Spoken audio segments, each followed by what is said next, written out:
सारा संसार बेहोश है।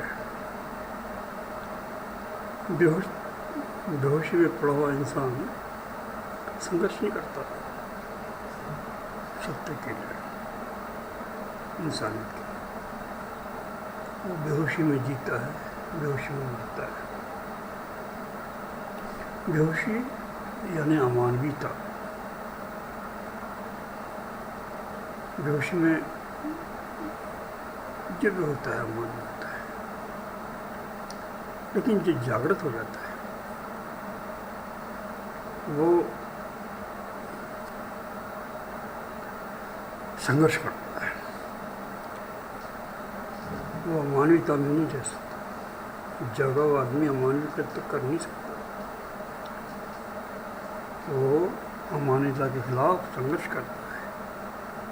अमानवीयता असत्य, असत्य के खिलाफ संघर्ष करता है और सत्य की रक्षा करता है। सत्य के पक्ष में स्थिति बनाता है, माहौल बनाता है, नियम बनाता है, जिससे लोग चैन से जीते हैं। ये जो परम जागृत पुरुष कौन है? जागृत वो है जिसको अपनी आत्मा का अनुभव है, आत्मा सबके अंदर है, लेकिन उसकी जानकारी होने से हर आदमी बेहोश है। जागृति का अनुभव न हो तो बेहोशी है। बेहोश आदमी है सब समस्या की जड़। इसको होश में लाने के लिए उसे आत्मध्यान की जानकारी देना होगा। पहले तो उसे उसका महत्व बताना होगा कि आत्मध्यान क्यों जरूरी है। फिर जरूरी है तो वो कैसे जाग जाए, आत्मा कैसे बने, इसके लिए व्यवस्था करनी होगी प्रैक्टिकल। तो ये सब काम वो लोग कर सकते हैं जो जागृत हैं, जागे हुए हैं। वो करेंगे क्योंकि उन्हें इतनी करुणा होती है जागे हुए पुरुष में कि वो दुखी लोगों का, अमानवीय लोगों का दुख नहीं देख सकता है। और अमानवीय हर आदमी दुखी है, चाहे अमीर हो गरीब हो। अमानवीय है तो दुखी है, झूठा है तो दुखी है, सच्चा है मानवीय है तो सुखी है। तो वो इनके लिए कुछ करेगा। वो जानता है कि इनके क्या कर सकते हैं। एक इन्हें जगह है आत्मा का अनुभव कराएं। इसके लिए मुझे लगता है कि जितने भी जागृत पुरुष आज संसार में हैं, उनका एक ही कर्तव्य है कि वो एक जागने के लिए, सबको जगाने के लिए एक विश्वव्यापी आत्मध्यान क्रांति का श्रीगणेश करें। आत्मध्यान क्रांति कैसे? पहली बात तो ये कि सबको, संसार के हर व्यक्ति को आत्मध्यान का महत्व समझाने का काम करें। पहले जो भी साधन है, इंटरनेट है, प्रिंट मीडिया है, और जो पेपर है, हजारों तरीक़ों से समझाएं। फिर हर जगह आत्मध्यान शिविरों का आयोजन करें, जिसमें कि अधिकांश लोग भाग ले सकें। गांव के पास में शिविर लगाएं। स्थानीय स्तर के,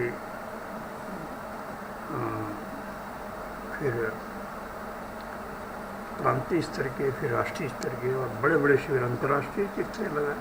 और सारे शिविर निःशुल्क हों। उनकी सहायता से जो समृद्ध हैं, गोयनका स्टाइल से, जैसे गोयनका जिन्हें प्रिंट किया है, वो सबके लिए फ्री है। लेकिन जो दे सकते हैं वो हाँ ऑफिस में जाकर देते हैं और रसीद देते हैं। इससे सभी लोग आते हैं, मैं देखा वहाँ पर भी आदर तो पैसे देते नहीं हैं। जैसे 500 लोग आए तो 250 लोग पैसे नहीं देते हैं, लेकिन व्यवस्था सबकी एक जैसी, सबके लिए रहने का रूम, खाना पीना, ध्यान, सब आत्मध्यान। इस तरह से करें तो बहुत पैसे देते हैं। वो पैसा देना चाहते हैं लेकिन सही काम के लिए तो देंगे। तो आत्मध्यान शिविर लगाएं निःशुल्क, ताकि उसमें रिक्शा वाला भी आ सके, बर्तन वाली बाई भी आ सके, जिसके पास पैसा नहीं वो भी आ सके। उसके खाने का इंतजाम सावधान हो, स्वच्छ विस्तृत ध्यान सिखाएं। तीसरी बात कि हर शहर और गांव के पास में एक कैंप लगेगा, आत्मध्यान कैंपों की स्थापना करें, व्यवस्था करें। जैसे न्यूडिस्ट कैंप होते हैं शहरों में, बड़े बड़े शहरों में आज संसार में, वहाँ लोग नग्न रहते हैं, वो एंजॉय करते हैं कि बिना आवरण का जीवन कैसा होता है। ऐसे इन ध्यान कैंपों का आयोजन करें, यहाँ रह कर के लोग जितनी सुविधा उनकी है 8 दिन, महीने, 2 महीने सब ध्यान करें और अपनी आत्मा को जानें, ध्यान के बाद जाएंगे बाहर संसार में। इस तरह से ये आत्मज्ञान क्रांति विश्वव्यापी की जा सकती है और तभी इंसान कायम होगी, तभी सत्य का साम्राज्य हो गया। अब बेहोश आदमी वो जानते नहीं सत्य क्या है, वो तो किसी प्रकार भी सब जी रहे हैं, हम भी जी रहे हैं, चोरी बेईमानी कर रहे भी कर रहे हैं, चोरबा के लिए सब कर रहे हैं, बुद्धा का पता ही नहीं, वो कुछ भी करते हैं। जो बेहोश आदमी का जीवन कोई जीवन ही नहीं है, मरा हुआ है। कबीर कहते हैं, कबीर महान संत हो गए, वो कहते हैं कि साधो ये पूरा संसार मुर्दन का गाँव है, मुर्दन की बस्ती, ये चलते चलते फिरते मुड़ते हैं, क्योंकि जिंदा तो आत्मा है, आत्मा परमात्मा है, इसे परमात्मा जिंदा है, बाकी सब मुर्दा है। वो माया है, माया ने जो है वह है नहीं, ये बना है उसी से है, परमात्मा के ही ध्वनि से बना हुआ है। लेकिन ध्वनि जब निकल गई बाहर तो वो उसकी गुणवत्ता बदल गई। निर्ध्वनि है परमात्मा, साइलेंस है, वहाँ साइलेंस में अकंप है, उसमें से ध्वनि फूट रही है अपने आप, ध्वनि को कर नहीं रहा, अपने आप फूट रही है। ध्वनि फूटते ही उससे बारीक बारीक कंपन बने, वो एक ध्वनि एक कंपन है, कंपन से बारीक बारीक होकर बन गए, वही परमाणु है। बहुत से परमाणुओं के जोड़ से अणु बन गया, और बहुत से अणुओं के जोड़ से सारे आकार बन गए, जड़ के भी और चेतन के भी। लेकिन सब बने हैं उस निराकार निर्विकल्प चैतन्य के अंदर। इसलिए इनके कण कण में, इन आकारों के कण कण में भी, साउंड से बने आकारों के कण कण में भी वो सच्चिदानंद भरा हुआ, जीवन भरा हुआ है, जीवन परमात्मा भरा हुआ है। इसीलिए इस आकार को ये देखे अपने आप को कि मैं कौन हूँ, कोई उसे पता हुआ कि मैं तो निर्विकल्प चैतन्य हूँ, सच्चिदानंद, और वही सच्चिदानंद है। और निर्विकल्प निराकार है, निराकार न पैदा होता न मरता, ये आकार बनते मिटते हैं, इसी को जन्म मृत्यु कहते हैं। तो जबरदस्त इंसानियत कायम करना है विश्व में, और उसके बिना जीवन का आनंद नहीं। ये जागे लोगों का काम है, जगत पुरुषों का काम है कि वो विश्वव्यापी आत्मध्यान क्रांति शुरू करें। और ये 2-3 जो बातें की हैं, ध्यान पर शिविर लगाएं जगह जगह, और ध्यान कैंपों की स्थापना करें, शिविर लगाएं, छोटे छोटे शिविर गाँवों में, बड़े बड़े शहरों में, फिर जिले के स्तर पर, प्रांत के स्तर पर, देश के स्तर पर, विश्व के स्तर पर लाखों लोग आए, देखते देखते दुनिया बदल जाएगी। ध्यान में जबरदस्त जान है, जिसने ध्यान किया है वो इंसान से परमात्मा बन गया। आत्मा तो परमात्मा जैसी है।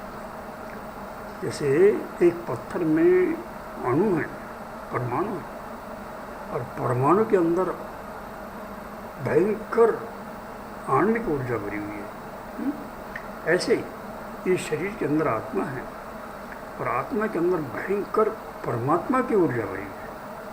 इसको आत्मवान होने के बाद आदमी ट्रेमेंडस पावरफुल हो जाता है, ट्रेमेंडस समझदार हो जाता है, और ट्रेमेंडस आनंद से भर जाता है, आनंद ही आनंद आता है, और उसके करना का कोई लिमिट नहीं।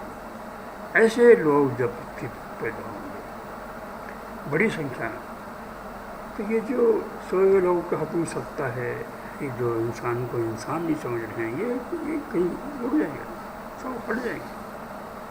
तब रामराज्य कहते हैं, रामराज्य का मतलब क्या? आत्मा का राज्य, परमात्मा का राज्य कब हो? किंगडम ऑफ गॉड तब आए, आ सकता है। प्रयत्न जागे हुए पुरुषों करना पड़ेगा, स्वयं को पता नहीं क्या करना है। अब जागे हुए भी ना करें तो ये जागे पुरुष ये अपने आप को अपमानित कर रहे हैं, ये अपने को अपनी नज़र से अपने को गिरा रहे हैं, तो इनका काम है। मैं तो इस काम के लिए तैयार हूँ, मैंने किया, शुरू कर दिया मैंने। एक आत्मध्यान आश्रम में 5 साल पहले नौकरी छोड़ करके वारंट रिटायरमेंट लेकर जब पैसा मिला, जंगल में मध्य प्रदेश में एक ताप्ती नदी किनारे जंगल में आश्रम बनाया, सबके लिए ध्यान सिखाता था, आत्म ध्यान आश्रम। मैं ज़्यादा नहीं कर पाया, सहयोग नहीं मिला, लेकिन ये सब कर सकते हैं और ये किया जाना चाहिए, मैं इसमें लगा मैं। और तभी इस मनुष्य जाति आनंदित होगी, तभी इसकी रक्षा होगी और वृत्ति स्वर्ग बनेगी। फिर मैंने एक स्लोगन बनाया, जय मानवता जय वसुंधरा, जय मानवता जय वसुंधरा। ये सूत्र जागे पुरुषों का स्लोगन। हाँ जी, जय मानवता जय वसुंधरा।